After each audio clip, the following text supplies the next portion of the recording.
buenas a todos y bienvenidos a un nuevo capítulo de Exteriores con Bauzá. La actualidad internacional está siendo frenética en estos días y son muchos los asuntos internacionales que me gustaría analizar con vosotros, pero dados los graves acontecimientos que se están produciendo en estos días en Israel, he querido grabar este capítulo de urgencia para contaros lo que está ocurriendo y por qué esta oleada de ataques terroristas por parte de grupos palestinos se produce precisamente ahora. Para entender por qué esta escalada de la violencia no es casual, es importante tener presente dos factores de tensión que han venido confluyendo en los últimos meses y que han estallado en estos días. En primer lugar, la pandemia del COVID-19 y en segundo lugar, el retraso de las elecciones palestinas. Desde la firma de los acuerdos de Oslo con Israel a principios de los años 90, los palestinos han contado con instituciones propias de autogobierno que debían elegirse por medios democráticos. Sin embargo, la normalidad democrática en Palestina ha sido un objetivo muy difícil de alcanzar. Las últimas elecciones celebradas en los territorios palestinos tuvieron lugar en el año 2006, hace 15 años, con el respaldo de la comunidad internacional y el apoyo de Israel. Unos comicios que dieron una victoria inesperada a Hamás, considerada por la Unión Europea y otros actores internacionales como un grupo terrorista. La victoria de Hamás en 2006 acentuó la amarga rivalidad con la histórica Fatah, lo que condujo en 2007 a un sangriento conflicto armado entre estas dos facciones palestinas. Hamás acabó haciéndose con el control de la Franja de Gaza y Fatah se hizo fuerte en Cisjordania. En Gaza, su ocupación armada por el grupo terrorista Hamás ha conducido a su aislamiento internacional, afectando muy negativamente a la calidad de vida de los palestinos que habitan en esa franja. Para desviar la atención de la corrupción y la falta de servicios públicos en Gaza, Hamás ha debido recurrir constantemente a la amenaza del enemigo exterior, organizando ataques terroristas contra Israel desde la propia Gaza, a fin de provocar una respuesta defensiva por parte israelí que les permitiera seguir manteniendo la narrativa de ser los únicos que defienden al pueblo palestino. Fatah, por su parte, mantuvo el control de las instituciones del gobierno palestino en Cisjordania, permitiéndole al presidente de la autoridad palestina, Mahmoud Abbas, y a su círculo más próximo disfrutar de un cómodo tren de vida con la ayuda de la financiación extranjera, mientras encarcelaba a sus críticos o les forzaba al exilio.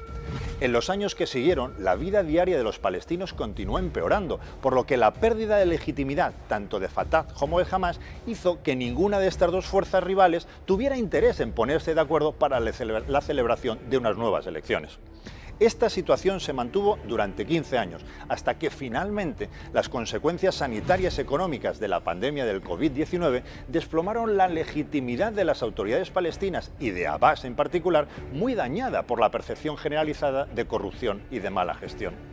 Ante este escenario de falta de legitimidad, las organizaciones palestinas vieron en una posible cita electoral la oportunidad de dar una salida al descontento popular, aunque pocos en la propia Palestina o en la comunidad internacional confiaban en que estas elecciones realmente se fueran a celebrar. Sin embargo, el abismal desplome de popularidad de Hamás y la división interna dentro de Fatah en varias candidaturas hicieron que ambas fuerzas perdieran pronto el interés en celebrar unas elecciones que no les convenía, por lo que la Autoridad Nacional Palestina aprovechó para suspenderlas, acusando falsamente a Israel de no haberlas permitido.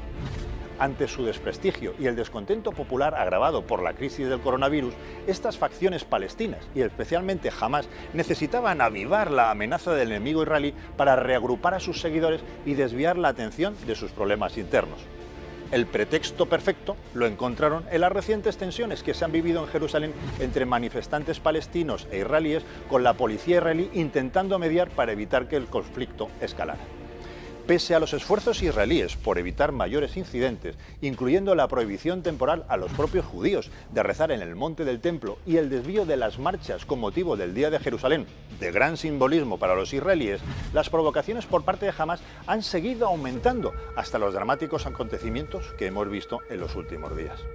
Hasta este momento han sido cientos los cohetes que los terroristas de Hamás han lanzado contra poblaciones israelíes, especialmente en la ciudad de Ashkelon, pero también por primera vez en años contra Jerusalén, y que pese al avanzado sistema de defensa antiaérea israelí, conocido habitualmente como la cúpula de hierro, ya ha producido las primeras víctimas civiles.